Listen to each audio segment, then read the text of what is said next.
혹시 여러분도 고양이를 키우면서 이럴 땐 혼내야 할까 고민한 적 있으신가요? 아니면 나도 모르게 혼내고 나서 후회한 적은 없으신가요? 밤에 갑자기 크게 울거나 이유 없이 깨무는 행동을 보면 순간 당황할 때가 많죠. 저도 처음엔 잘 몰라서 혼낸 적이 있었습니다. 하지만 그렇게 한다고 해서 행동이 나아지기는커녕 오히려 더 심해지기만 했죠. 그렇다고 해서 문제 행동을 그냥 두자는 건 아닙니다. 중요한 건 고양이 입장에서 문제 행동의 원인을 이해하고 그에 맞는 해결 방법을 찾는 것입니다. 고양이는 강아지와 다르게 뚜렷한 서열 구조가 없는 동물입니다. 야생에서도 다른 고양이와 먹이나 영역을 두고 경쟁할 수는 있지만 무리를 지어 지배권을 다투지는 않죠. 그래서 사람을 우두머리로 인식하지 않고 혼나는 걸 상위자의 징벌로 이해하지도 않습니다. 게다가 고양이는 왜 자신이 혼나는지 그 이유를 알아채기 어렵습니다. 집사는 잘못된 행동을 꾸짖는 거라고 생각하지만 고양이 입장에서는 그냥 예상치 못한 나쁜 일이 갑자기 일어난 것일 뿐입니다. 이런 이유로 체벌이나 큰 소리로 야단치는 방식은 효과적이지 않습니다. 고양이는 혼나면서 배우는 동물이 아니라 좋은 행동을 하면 보상을 받는 방식으로 학습하는 동물입니다. 실제로 나쁜 행동을 혼내는 것보다 원하는 행동을 했을 때 보상을 주는 편이 훨씬 효과적이죠. 이런 긍정적인 훈련법은 고양이가 사람의 의도를 이해하는 데 도움이 되고 집사와의 신뢰도 쌓아줍니다. 반대로 물리적으로 혼내거나 큰 소리로 야단을 치면 고양이는 스트레스를 받고 문제 행동이 더 심해질 수도 있죠. 혼나는 경험은 그저 스트레스로만 남을 뿐입니다. 그럼에도 일부 집사들은 잘못했으면 혼내야 한다고 생각합니다. 하지만 훈육의 목적은 혼내는 게 아니라 고양이가 상황을 이해하고 올바르게 배우도록 돕는 데 있습니다. 야단을 치면 겁을 줄 수는 있지만 고양이는 무엇을 바꾸어야 하는지 알지 못한 채 혼란과 스트레스만 느끼게 되죠. 그래서 중요한 건 단순히 혼내는 게 아니라 고양이의 행동 뒤에 숨은 원인을 파악하고 해결하는 것입니다. 예를 들어 고양이가 사람을 깨무는 행동에는 여러 이유가 있을 수 있습니다. 아직 어려서 무는 강도를 조절하는 법을 배우지 못했을 수도 있고 심심해서 놀아달라는 표현일 수도 있죠. 어릴 때 어미나 형제들과 충분한 시간을 보낸 고양이는 놀이를 통해 세게 물면 아프다는 걸 배우게 됩니다. 형제끼리 놀다가 너무 세게 물면 상대가 소리를 지르거나 놀이를 멈추게 되고 이런 경험을 반복하면서 힘 조절을 익히게 되는 거죠. 반대로 너무 일찍 어미와 형제에게서 분리된 고양이는 이런 학습 기회를 놓쳐서 나중에 사람과 놀 때도 힘 조절을 하지 못하는 경우가 많습니다. 그렇다면 사람과 함께 사는 고양이가 무는 습관을 고치려면 어떻게 해야 할까요? 가장 효과적인 방법은 고양이끼리 배우는 원리를 응용하는 겁니다. 고양이가 장난치다 과하게 물었을 때 혼을 내거나 때리는 행동은 오히려 역효과를 낼 수 있습니다. 대신 조용히 무시하거나 바로 그 자리에서 벗어나는 게 더 효과적이죠. 놀다가 갑자기 집사가 상호작용을 끊고 일어나 가버리면 고양이는 당황할 수 있지만 곧 깨닫게 됩니다. 내가 무니까 재미가 없어졌네 하고 말이죠. 고양이는 벌 자체를 이해하지 못하지만 자신이 원했던 놀이가 갑자기 사라진 이유는 점차 인식하게 됩니다. 그래서 일관되게 세게 물면 놀이가 끝난다는 걸 반복해서 보여주면 자연스럽게 무는 행동이 줄어듭니다. 그럼 이런 훈육 원리를 적용하면 또 어떤 문제 행동에 도움이 될까요? 지금부터 실제로 고양이의 다양한 문제 행동 사례를 살펴보고 어떤 방식으로 해결할 수 있는지 하나씩 알아보겠습니다. 고양이가 밤에 시끄럽게 우는 행동에도 여러 이유가 있을 수 있습니다. 낮 동안 충분히 놀지 못해 에너지가 남아있을 수도 있고 배가 고프거나 집사의 관심을 끌려는 행동일 수도 있죠. 야생에서 고양이는 주로 밤에 사냥을 합니다. 그래서 집에서도 본능적으로 밤이 되면 활발하게 움직이거나 소리를 내는 경우가 많죠. 특히 낮 동안 신체 활동이 부족했던 고양이들은 밤이 되면 쌓인 에너지를 발산하려고 더 크게 울거나 뛰어다니기도 합니다. 반대로 집사와 함께하는 시간이 부족한 고양이들은 관심을 끌기 위해 밤마다 울거나 문 앞에서 기다리거나 방 안으로 들여오려고 애쓰는 모습을 보이기도 하죠. 고양이가 밤에 자꾸 운다고 해서 큰 소리로 야단을 치거나 무시하는 것만으로는 해결되지 않습니다. 대신 저녁 시간에 사냥 놀이를 충분히 해주고 자기 전에 간식을 챙겨주면 고양이는 자연스럽게 밤에 조용히 쉬는 습관을 들이게 됩니다. 밤이 아니라 낮에 활동량을 늘려서 에너지를 충분히 소진시키는 거죠. 고양이의 생활 리듬을 조절하는 겁니다. 저도 처음엔 코코가 밤마다 우는 게 걱정이었는데 매일 저녁 놀이 시간을 충분히 늘리고 자기 전에 간식을 챙겨주었더니 울음이 줄어들고 훨씬 차분해진 모습을 볼 수 있었습니다. 고양이가 가구나 벽지를 긁는 행동에도 여러 이유가 있을 수 있습니다. 발톱을 다듬으려는 본능적인 행동일 수도 있고 자신의 영역을 표시하려는 습성 때문일 수도 있죠. 야생에서 고양이는 나무나 단단한 표면을 긁으며 발톱을 관리하고 자신의 냄새를 남겨 영역을 표시합니다. 실제로 고양이의 발바닥에는 페로몬을 분비하는 샘이 있어서 긁는 행동을 통해 흔적을 남기는 거죠. 문제는 실내에서 생활하는 고양이들이 충분한 긁을 공간을 제공받지 못하면 자연스럽게 소파나 벽지, 문틀 같은 집사가 원치 않는 곳을 긁게 된다는 점입니다. 특히 스트레스를 받으면 긁는 행동이 더 심해질 수도 있죠. 고양이가 특정 가구를 긁는다고 해서 혼을 내거나 손을 잡아 끌면 오히려 스트레스를 받아 몰래 긁거나 더 강하게 긁을 수도 있습니다.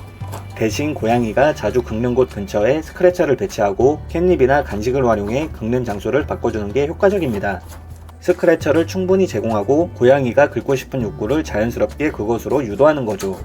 중요한 건 긁는 행동 자체를 막는 것이 아니라 고양이가 마음껏 긁을 수 있는 올바른 공간을 만들어주는 것입니다. 고양이가 식탁 위나 싱크대 위에 올라가는 행동에도 여러 이유가 있을 수 있습니다. 높은 곳을 좋아하는 본능적인 습성 때문일 수도 있고, 음식 냄새가 나서 호기심이 생겼거나 집사와 가까이 있고 싶어서일 수도 있죠. 야생에서 고양이는 포식자로부터 안전한 장소를 찾거나 사냥을 위해 높은 곳을 이용하는 습성이 있습니다. 그래서 실내에서도 자연스럽게 높은 곳을 선호하는 경향이 있죠. 문제는 집안에 충분한 높은 공간이 마련되지 않은 경우 고양이가 자연스럽게 식탁이나 싱크대를 선택할 가능성이 높다는 점입니다. 고양이가 식탁 위에 올라왔다고 해서 소리를 지르거나 강제로 내려오게 하면 이를 집사의 관심을 끌기 위한 행동으로 받아들이거나 더 몰래 올라가려는 습관이 생길 수도 있습니다. 대신 캣타워나 높은 쉼터를 식탁 근처에 배치하고 그곳에서 간식을 주거나 칭찬하면서 자연스럽게 유도하는 게 좋습니다. 중요한 건 단순히 행동을 막는 것이 아니라 고양이가 원하는 걸 더 좋은 방식으로 충족시켜주는 것입니다. 고양이가 물건을 떨어뜨리는 행동에도 여러 이유가 있을 수 있습니다. 단순한 호기심일 수도 있고 집사의 관심을 끌려는 행동일 수도 있죠. 고양이는 사냥 본능이 강한 동물이라 작은 물건을 앞발로 툭 쳐서 움직이는 것을 관찰하는 건 자연스러운 행동입니다. 야생에서도 작은 곤충이나 먹이를 발견하면 한 번에 잡지 않고 일부러 건드려 움직임을 확인하는 습성이 있죠. 반면 집에서 생활하는 고양이들은 심심하거나 집사의 관심을 끌고 싶을 때 책상 위의 물건을 일부러 밀어서 떨어뜨리는 경우가 많습니다. 이때 집사가 소리를 지르거나 혼을 내면 오히려 집사의 반응 자체를 보상처럼 받아들일 수도 있습니다. 대신 고양이가 흥미를 느낄 수 있는 장난감을 제공하는 게 더 효과적입니다. 예를 들어 터치하면 움직이는 공이나 인터랙티브 장난감 같은 대체 놀이를 주면 자연스럽게 관심이 다른 곳으로 향하면서 물건을 떨어뜨리는 행동이 줄어들 수 있습니다. 고양이의 본능을 억제하는 것이 아니라 그 에너지를 적절한 방법으로 활용할 수 있도록 돕는 것입니다. 고양이가 화장실이 아닌 곳에 실수를 하는 행동에도 여러 이유가 있을 수 있습니다. 화장실 환경이 마음에 들지 않거나 스트레스를 받았을 수도 있고 건강상의 문제가 원인일 가능성도 있죠. 고양이는 본능적으로 깨끗한 곳에서 배변하는 습성이 있으며 자신이 안전하다고 느끼는 공간에서만 배설합니다. 그래서 화장실이 너무 더럽거나 위치가 마음에 들지 않거나 이전에 사용 중 방해를 받았던 경험이 있다면 불안함을 느껴 다른 곳에서 실수할 가능성이 높아집니다. 또한 갑자기 침대나 소파, 집사의 옷 위에서 소변을 본다면 단순한 실수가 아니라 영역 표시 행동이거나 방광염 같은 건강 문제일 수도 있습니다. 특히 스트레스를 많이 받는 환경에서는 고양이가 화장실 대신 특정한 장소에서 배변하며 스스로 안정감을 찾으려는 행동을 보이기도 합니다. 그렇다면 이런 문제를 해결하려면 어떻게 해야 할까요? 가장 효과적인 방법은 고양이가 편하게 사용할 수 있는 화장실 환경을 만들어주는 것입니다.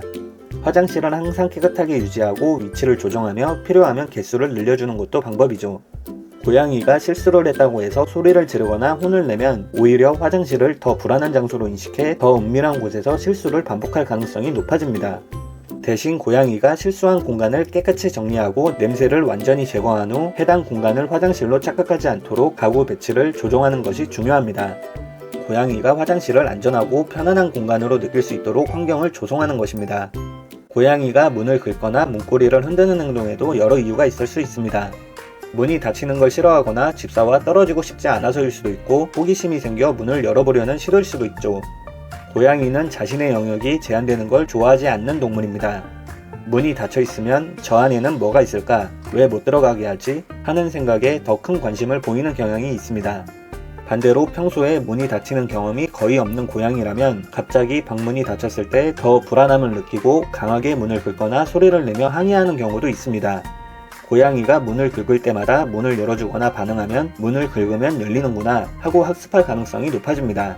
대신 관심을 돌릴 수 있는 장난감이나 캣타워를 제공하고 문을 긁는 행동은 무시하면서 점점 흥미를 잃도록 유도하는 것이 효과적입니다. 고양이가 문 너머에 대한 집착을 줄이도록 생활 패턴을 조정하는 거죠. 고양이가 집사를 따라다니며 귀찮게 하는 행동에도 여러 이유가 있을 수 있습니다. 단순히 함께 있고 싶어서일 수도 있고 배가 고프거나 놀이가 부족해 관심을 끌려는 행동일 수도 있죠. 이런 행동은 집사에 대한 신뢰의 표현일 수도 있지만 과도할 경우 분리불안이나 지루함에서 비롯된 것일 가능성도 있습니다. 고양이는 독립적인 동물로 알려져 있지만 실제로는 사회적 유대감을 중요하게 여깁니다.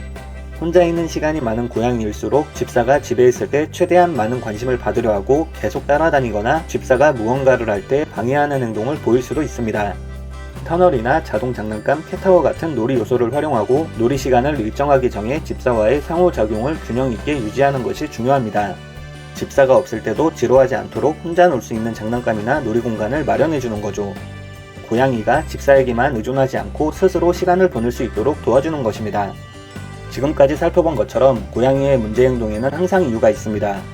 단순히 혼을 내거나 억제하기보다 고양이가 원하는 것이 무엇인지 파악하고 올바른 환경과 습관을 만들어주면 스트레스 없이 문제 행동을 개선할 수 있습니다. 처음 고양이를 키울 때는 저 역시 무엇이 옳은 방법인지 몰라 여러가지 시행착오를 겪었습니다. 잘못된 행동을 할 때마다 혼을 내보기도 하고 인터넷에서 본 대로 물을 뿌려보기도 했지만 그런 방식으로는 문제가 전혀 해결되지 않았습니다. 오히려 코코는 저를 두려워하거나 멀리하게 되었고 저도 고양이도 서로 스트레스를 받았죠. 이후 전문가들의 조언과 코코와의 경험을 통해 깨달은 점은 결국 훈육은 벌이 아니라 소통이라는 것입니다. 고양이에게 무엇이 괜찮은 행동이고 무엇이 위험한 행동인지 차근차근 가르치고 이해시키는 과정이 필요했죠.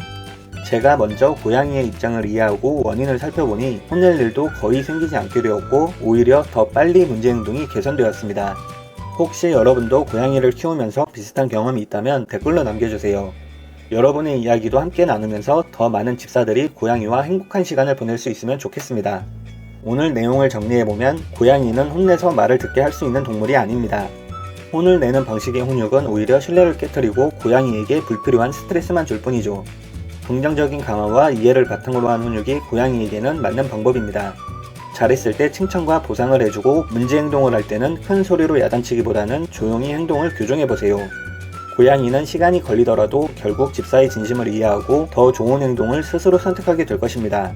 오늘 영상에서 다룬 내용을 꼭 기억하시고 여러분과 고양이의 행복한 관계를 위해 실천해보세요.